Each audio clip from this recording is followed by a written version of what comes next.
F hub వారి పియాన్ the flea గచ్చిబౌలిలో డిసెంబర్ 15న రాహుల్ సిప్లిగంచే Oscar range live concert for booking contact. Pushpa 2 సందర్భంగా ఎలాంటి ఇన్సిడెంట్ జరిగిందో సంధ్యా థియేటర్ వద్ద మనందరికీ తెలుసు. బాధితురాలు ఎవరైతే ఉన్నారో రేవతి చనిపోయింది. ఆ రోజు ఫ్యాన్ షో సందర్భంగా కూడా ఎవరికి ఇన్ఫర్మేషన్ ఇవ్వకుండా అల్లు అర్జున్ అక్కడికి వచ్చిన పరిస్థితి కనిపిస్తుంది. అక్కడ తొక్కిసలాటలో రేవతి చనిపోయింది. దిల్సుఖ్ నగర్కి సంబంధించిన వ్యక్తి ఆమె తన హస్బెండ్ కూడా అక్కడ కేసు ఫైల్ చేసిన సందర్భంగా మనకి కనిపిస్తుంది. ఈ నేపథ్యంలోనే అల్లు అర్జున్ని అదుపులోకి తీసుకున్నారు పోలీసులు. రిమాండ్కి తరలించే అవకాశం ఉందని కూడా చెప్తున్నారు. దీనికి సంబంధించి కూడా కొన్ని సెక్షన్ల కింద అయితే కేసు ఫైల్ చేయడం జరిగింది.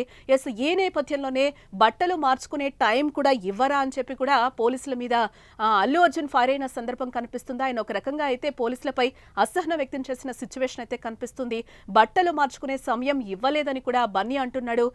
భార్యకు ముద్దిచ్చి పోలీస్ జీపులోకి అల్లు అర్జున్ ఎక్కిన పరిస్థితి కనిపిస్తుంది. ఈ నేపథ్యంలోనే చిక్కడపల్లి పోలీస్ స్టేషన్ కు అల్లు అర్జున్ వెళ్లిన సందర్భం కనిపిస్తుంది. ఈ నేపథ్యంలోనే తండ్రి అల్లు అరవింద్ కూడా ఆ వ్యాన్ ఏదైతే ఉందో ఎక్కుతుంటే కూడా ఎక్కద్దు, నేనే వెళ్తాను, మంచైనా చెడైనా కూడా నేనే చూసుకొని వస్తానని కూడా తండ్రిని వారించిన పరిస్థితి కనిపిస్తుంది. ఈ నేపథ్యంలోనే అలాగే ఆయన తండ్రి అరవింద్ అలాగే శిరీష్ కూడా అక్కడికి వెళ్లిన పరిస్థితి కనిపిస్తుంది. పిఎస్ వద్ద కూడా భారీగా బందోబస్తు అయితే ఏర్పాటు చేయడం జరిగింది.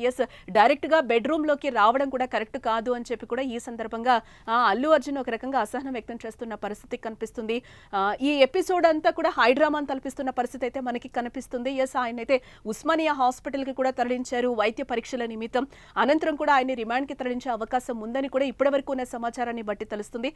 రిమాండ్ కి తరలిస్తారా, ఈ నేపథ్యంలోనే ఏం జరుగుతుంది అనేది కూడా హై టెన్షన్ అయితే నెలకొంది. ఇదంతా ఒక హై డ్రామా కొనసాగుతున్న పరిస్థితి అయితే కనిపిస్తుంది. Stay tuned to Suman TV.